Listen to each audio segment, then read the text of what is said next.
راستے میں ایک اور راہب کے پاس ٹھہرے۔ یہ بھی ایک خانقاہ کا عابد تھا۔ اس کی نظر بھی نبی رحمت صلی اللہ علیہ وسلم پر پڑی تو یہی پوچھا، یہ لڑکا تمہارا کیا لگتا ہے؟ بسم اللہ الرحمن الرحیم۔ السلام علیکم ورحمۃ اللہ وبرکاتہ۔ پیارے دوستو، ہماری آج کی ویڈیو کا موضوع ہے حضور نبی رحمت صلی اللہ علیہ وسلم کا بچپن اور آپ کا پہلا سفر شام۔ پیارے دوستو، حضرت عبد المطلب کے انتقال کے بعد نبی کریم صلی اللہ علیہ وسلم کی پرورش کا ذمہ آپ کے چچا حضرت ابو طالب کے ذمہ آیا۔ پیارے دوستو، ابو طالب کو بھی نبی کریم صلی اللہ علیہ وسلم سے بہت محبت تھی۔ جب انہوں نے آپ کی برکات دیکھی، معجزے دیکھے، تو ان کی محبت میں اور اضافہ ہو گیا۔ یہ مال کے اعتبار سے کمزور تھے، 2 وقت سارے گھرانے کو پیٹ بھر کر کھانا نہیں ملتا تھا، لیکن جب نبی کریم صلی اللہ علیہ وسلم ان کے ساتھ کھانا کھاتے تو تھوڑا کھانا بھی ان سب کے لیے کافی ہو جاتا، سب کے پیٹ بھر جاتے۔ اس لیے جب دوپہر یا رات کے کھانے کا وقت ہوتا تو سب دسترخوان پر بیٹھ جاتے تو حضرت ابو طالب ان سے کہتے، ابھی کھانا شروع نہ کرو، میرا بیٹا آ جائے پھر شروع کرنا۔ پھر آپ تشریف لے آتے اور ان کے ساتھ بیٹھ جاتے۔ آپ کی برکت اس طرح ظاہر ہوتی کہ سب کے سیر ہونے کے بعد بھی کھانا بچ جاتا۔ اگر دودھ ہوتا تو پہلے نبی کریم صلی اللہ علیہ وسلم کو پینے کے لیے دیا جاتا، پھر ابو طالب کے بیٹے پیتے، یہاں تک کہ ایک ہی پیالی سے سب کے سب دودھ پی لیتے، خوب سیر ہو جاتے اور دودھ پھر بھی بچ جاتا۔ حضرت ابو طالب کے لیے ایک تکیہ رکھا رہتا تھا اور اس سے ٹیک لگا کر بیٹھتے تھے۔ نبی رحمت صلی اللہ علیہ وسلم تشریف لاتے تو آ کر سیدھے اس تکیے کے ساتھ بیٹھ جاتے۔ یہ دیکھ کر ابو طالب کہتے، میرے بیٹے کو اپنے بلند مرتبے کا احساس ہے۔ ایک بار مکہ میں قحط پڑ گیا، بارش بالکل نہ ہوئی۔ لوگ ایک دوسرے سے کہتے کہ لات اور عزا سے بارش کی دعا کرو، کچھ کہتے کہ تیسرے بڑے بت منات پر بھروسہ کرو۔ اسی دوران ایک بوڑھے نے کہا، تم حق اور سچائی سے بھاگ رہے ہو، تم میں ابراہیم علیہ السلام اور اسماعیل علیہ السلام کی نشانی موجود ہے، تم اسے چھوڑ کر غلط راستے پر کیوں جا رہے ہو؟ اس پر لوگوں نے اس سے کہا، کیا آپ کی مراد حضرت ابو طالب ہے؟ اس نے جواب میں کہا، ہاں، میں یہی کہنا چاہتا ہوں۔ اب سب لوگ ابو طالب کے گھر کی طرف چلے۔ وہاں پہنچ کر انہوں نے دروازے پر دستک دی تو ایک خوبصورت آدمی باہر آیا۔ اس نے تہمت لپیٹ رکھا تھا۔ سب لوگ اس کی طرف بڑھے اور بولے، اے ابو طالب، وادی میں قحط پڑا ہوا ہے، بچے بھوکے پیاسے مر رہے ہیں، اس لیے آؤ اور ہمارے لیے بارش کی دعا کرو۔ چنانچہ حضرت ابو طالب باہر آئے، ان کے ساتھ حضرت محمد مصطفیٰ صلی اللہ علیہ وسلم بھی تھے۔ آپ ایسے لگ رہے تھے جیسے اندھیرے میں سورج نکل آیا ہو۔ حضرت ابو طالب کے ساتھ اور بھی بچے تھے، لیکن انہوں نے آپ ہی کا بازو پکڑا ہوا تھا۔ اس کے بعد حضرت ابو طالب نے آپ کی انگلی پکڑ کر کعبے کا طواف کیا۔ یہ طواف کر رہے تھے اور دوسرے لوگ آسمان کی طرف نظر اٹھا اٹھا کر دیکھ رہے تھے، جہاں بادل کا ایک ٹکڑا بھی نہیں تھا۔ لیکن پھر اچانک ہر طرف سے بادل گرگرانے لگے، اس قدر زوردار بارش ہوئی کہ شہر اور جنگل سیراب ہو گئے۔ پیارے دوستوں، روایات میں آتا ہے کہ حضرت ابو طالب ایک بار ذوالحج کے میلے میں گئے۔ یہ جگہ عرفات سے تقریباً 8 کلومیٹر دور ہے۔ ان کے ساتھ نبی رحمت صلی اللہ علیہ وسلم بھی تھے۔ ایسے میں حضرت ابو طالب کو پیاس محسوس ہوئی۔ انہوں نے آپ سے کہا، بھتیجے، مجھے پیاس لگی ہے۔ یہ بات انہوں نے اس لیے نہیں کہی تھی کہ آپ کے پاس پانی تھا، بلکہ اپنی بے چینی ظاہر کرنے کے لیے کہی تھی۔ چچا کی بات سن کر آپ فوراً سواری سے اترے اور بولے، چچا جان، آپ کو پیاس لگی ہے؟ تو انہوں نے کہا، ہاں بھتیجے، مجھے پیاس لگی ہے۔ یہ سنتے ہی آپ نے ایک پتھر پر اپنا پاؤں مارا۔ جو ہی آپ نے پتھر پر پاؤں مارا، اس کے نیچے سے صاف اور عمدہ پانی کا چشمہ پھوٹ نکلا۔ انہوں نے ایسا پانی پہلے کبھی نہیں پیا تھا۔ خوب سیر ہو کر پانی پیا۔ پھر انہوں نے پوچھا، بھتیجے، کیا آپ نے پانی پی لیا ہے؟ تو نبی رحمت صلی اللہ علیہ وسلم نے فرمایا، ہاں، میں نے بھی پانی پی لیا ہے۔ آپ نے اسی جگہ پھر ایڑی مار دی اور وہ جگہ دوبارہ ایسی خشک ہو گئی جیسے پہلے تھی۔ پیارے دوستو، کہتے ہیں کہ حضور نبی کریم صلی اللہ علیہ وسلم چند سال اپنے دوسرے چچا زبیر بن عبد المطلب کے ساتھ بھی رہے تھے۔ اس زمانے میں ایک مرتبہ حضور نبی کریم صلی اللہ علیہ وسلم اپنے ان چاچا کے ساتھ ایک قافلے میں یمن تشریف لے گئے۔ راستے میں ایک وادی سے گزر ہوا اور اس وادی میں ایک سرکش اونٹ رہتا تھا۔ گزرنے والوں کا رستہ روک لیتا، مگر جو ہی اس نے نبی رحمت صلی اللہ علیہ وسلم کو دیکھا تو فوراً بیٹھ گیا اور زمین پر اپنی چھاتی رگڑنے لگا۔ آپ صلی اللہ علیہ وسلم اپنے اونٹ سے اتر کر اس پر سوار ہو گئے۔ اب وہ اونٹ آپ کو لے کر چلا اور وادی کے پار تک لے گیا۔ اس کے بعد آپ نے اس اونٹ کو چھوڑ دیا۔ روایات میں آتا ہے کہ جب یہ قافلہ سفر سے واپس لوٹا تو ایک وادی سے اس کا گزر ہوا جو طوفانی پانی سے بھری ہوئی تھی۔ پانی ہر طرف موجیں مار رہا تھا۔ یہ دیکھ کر آپ نے قافلے والوں سے فرمایا، میرے پیچھے پیچھے آؤ۔ پھر آپ اطمینان سے وادی میں داخل ہوئے۔ باقی لوگ بھی آپ کے پیچھے تھے۔ اللہ تعالیٰ نے اپنی قدرت سے پانی خشک کر دیا اور پورے قافلے کو لے کر پار ہو گئے۔ قافلہ جب مکہ پہنچا تو لوگوں نے یہ حیرت ناک واقعات بیان کیے۔ لوگ سن کر بول اٹھے، اس لڑکے کی تو کچھ شان ہی نرالی ہے۔ ابن ہشام لکھتے ہیں، بنو لہب کا ایک شخص بہت بڑا قیافہ سناش تھا، یعنی لوگوں کی شکل و صورت دیکھ کر ان کے حالات اور مستقبل کے بارے میں اندازہ لگایا کرتا تھا۔ جب مکہ آتا تو لوگ اپنے بچوں کو اس کے پاس لاتے، وہ ان کو دیکھ کر ان کے بارے میں بتاتا تھا۔ ایک بار جب یہ آیا تو حضرت ابو طالب آپ کو بھی اس کے پاس لے گئے، اور اس وقت آپ نوعمر لڑکے ہی تھے۔ قیافہ سناش نے آپ کو ایک نظر دیکھا، پھر دوسرے بچوں کو دیکھنے لگا۔ فارغ ہونے کے بعد اس نے کہا، اس لڑکے کو میرے پاس لاؤ۔ حضرت ابو طالب نے یہ بات محسوس کر لی تھی کہ قیافہ سناش نے ان کے بھتیجے کو عجیب نظروں سے دیکھا، لہٰذا وہ آپ کو لے کر وہاں سے نکل آئے۔ جب قیافہ شناس کو معلوم ہوا کہ آپ وہاں موجود نہیں ہیں تو وہ چیخنے لگا، تمہارا برا ہو، اس لڑکے کو میرے پاس لاؤ جسے میں نے ابھی دیکھا ہے۔ اللہ کی قسم وہ بڑی شان والا ہے۔ کہتے ہیں کہ ابو طالب نے نکلتے ہوئے اس کے یہ الفاظ سن لیے تھے۔ پیارے دوستو، کتب میں آپ صلی اللہ علیہ وسلم کی شان کے حوالے سے ایک عجیب واقعہ نقل ہوا ہے جو آپ صلی اللہ علیہ وسلم کے شام کے سفر کے حوالے سے ہے۔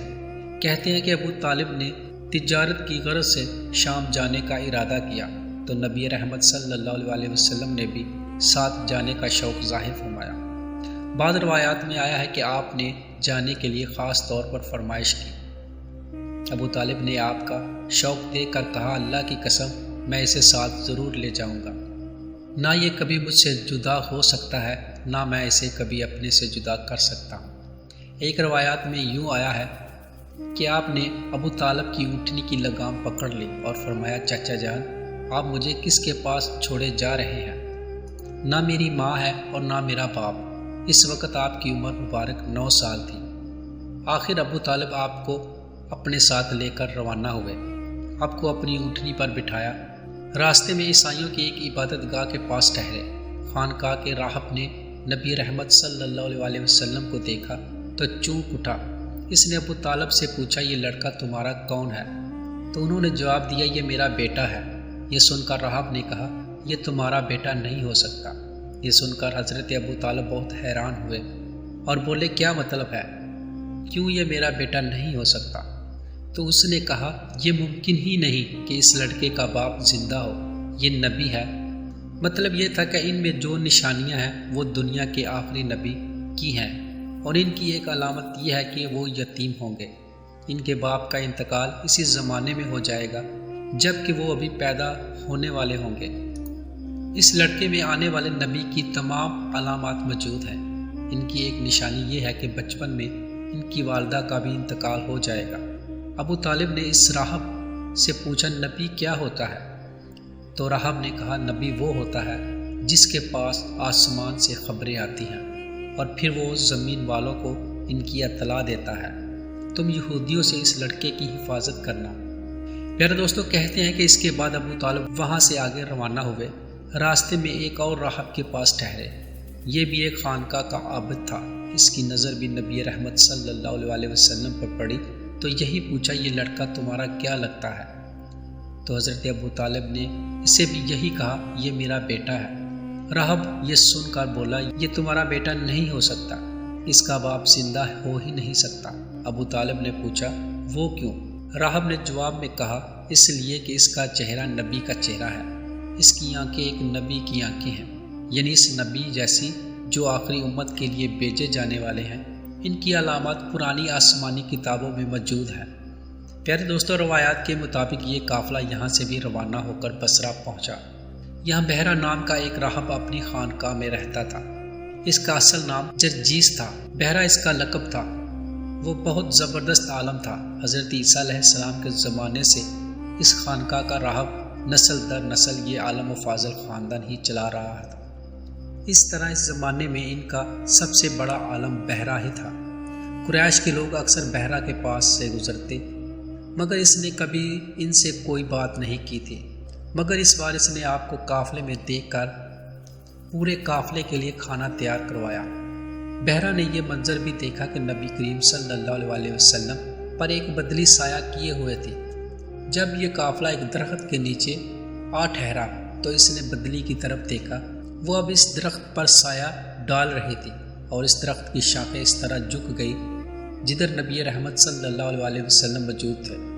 اس نے دیکھا کہ بہت سی شاخوں نے آپ کے اوپر جمگٹا سا کر رکھا ہے۔ اصل میں ہوا یہ تھا، جب نبی کریم صلی اللہ علیہ وسلم اس درخت کے پاس پہنچے تو قافلے کے لوگ پہلے ہی سایہ دار جگہ پر قبضہ کر چکے تھے۔ اب آپ کے لیے کوئی سایہ دار جگہ نہیں بچی تھی۔ چنانچہ آپ جب دھوپ میں بیٹھے تو شاخوں نے اپنا رخ تبدیل کر لیا اور آپ کے اوپر جمع ہو گئے۔ اس طرح آپ مکمل طور پر سائے میں ہو گئے۔ بحرہ نے یہ منظر صاف دیکھا۔ آپ کی یہ نشانی دیکھ کر اس نے قافلے والوں کو پیغام بھجوایا، اے قریشیو، میں نے آپ لوگوں کے لیے کھانا تیار کروایا ہے۔ میری خواہش ہے کہ آپ تمام لوگ کھانا کھانے آئیں، یعنی بچے، بوڑھے اور غلام سب آئیں۔ بحرہ کا یہ پیغام سن کر قافلے میں سے ایک نے کہا، اے بحرہ، آج تو آپ نیا کام کر رہے ہیں۔ ہم تو اکثر اس راستے سے گزرتے ہیں، آپ نے کبھی دعوت کا انتظام نہیں کیا، پھر آج کیا بات ہے؟ تو بحرہ نے انہیں صرف اتنا جواب دیا، تم نے ٹھیک کہا، لیکن بس آپ لوگ مہمان ہیں اور مہمان کا اکرام کرنا بہت اچھی بات ہے۔ اس طرح تمام لوگ بحرہ کے پاس پہنچ گئے، لیکن اللہ کے رسول صلی اللہ علیہ وسلم ان کے ساتھ نہیں تھے۔ انہیں پڑاؤ ہی میں چھوڑ دیا گیا تھا۔ آپ کو قافلے کے ساتھ اس لیے نہیں لے جایا گیا تھا کہ آپ کم عمر تھے، آپ وہیں درخت کے نیچے بیٹھے رہے۔ ادھر بحرہ نے لوگوں کو دیکھا اور ان میں سے کسی میں سے وہ صفت نظر نہ آئی جو آخری نبی کے بارے میں اسے معلوم تھی، نہ ان میں کسی پر وہ بدلی نظر آئی، بلکہ اس نے عجیب بات دیکھی کہ وہ بدلی وہی پڑاؤ کی جگہ پر ہے۔ اس کا صاف مطلب یہ تھا، بدلی وہی ہے جہاں اللہ کے رسول ہیں۔ تب اس نے کہا، اے قریش کے لوگوں، میری دعوت میں سے آپ میں سے کوئی بھی پیچھے نہیں رہنا چاہیے۔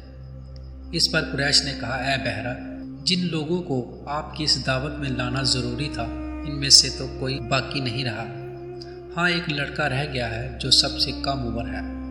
تو بحرہ بولا، تو پھر مہربانی فرما کر اسے بھی بلا لیں۔ یہ کس قدر بری بات ہے کہ آپ سب آئیں اور آپ میں سے ایک رہ جائے، اور میں نے اسے آپ لوگوں کے ساتھ دیکھا تھا۔ تب ایک شخص گیا اور آپ کو ساتھ لے کر بحرہ کی طرف روانہ ہوا۔ اس وقت وہ بدلی آپ کے ساتھ ساتھ چلی اور تمام راستے اس نے آپ پر سایہ کیے رکھا۔ بحرہ نے یہ منظر صاف دیکھا، اب آپ کو اور زیادہ غور سے دیکھ رہا تھا اور آپ کے جسم مبارک میں وہ علامات تلاش کر رہا تھا جو ان کی کتب میں درج تھی۔ جب لوگ کھانا کھا چکے اور ادھر ادھر ہو گئے تب بحرہ آپ کے پاس آیا اور بولا، میں لات اور عزا کے نام پر آپ سے چند باتیں پوچھنا چاہتا ہوں۔ جو میں پوچھنا چاہتا ہوں کیا آپ مجھے بتائیں گے؟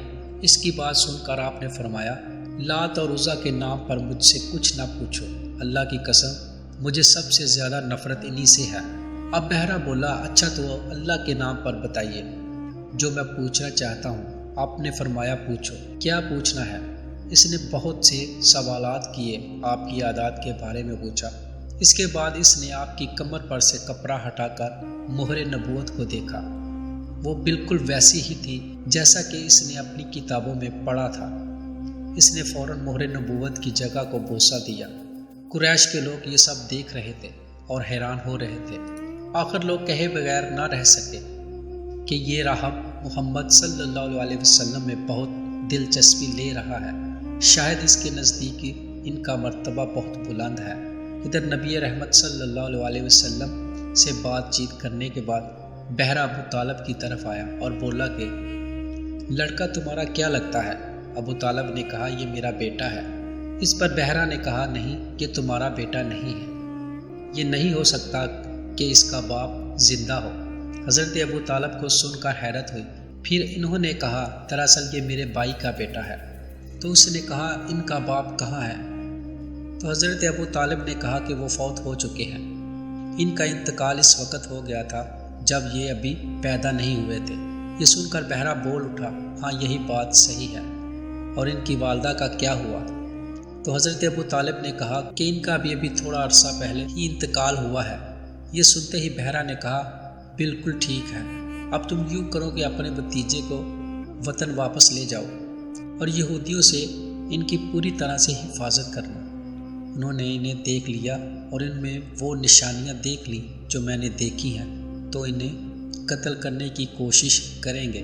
تمہارا یہ بھتیجا نبی ہے، اس کی بہت شان ہے، ان کی شان کے بارے میں ہم اپنی کتابوں میں لکھا ہوا پاتے ہیں، اور ہم نے اپنے باپ دادوں سے بھی بہت کچھ سن رکھا ہے۔ میں نے یہ نصیحت کر کے اپنا فرض پورا کر دیا، اور انہیں واپس لے کر جانا تمہاری ذمہ داری ہے۔ پیارے دوستوں، کہتے ہیں کہ حضرت ابو طالب بحرہ کی باتیں سن کر خوفزدہ ہو گئے، آپ کو لے کر مکہ واپس آ گئے۔ اس واقعے کے وقت آپ کی عمر 9 سال تھی۔ پیارے دوستوں، یہ تھی ہماری آج کی ویڈیو، اور اگر آپ کو ہماری آج کی ویڈیو پسند آئی ہے تو سب سے پہلے اس کو لائک کریں اور اپنی رائے کا اظہار کامنٹ سیکشن میں لازمی کریں۔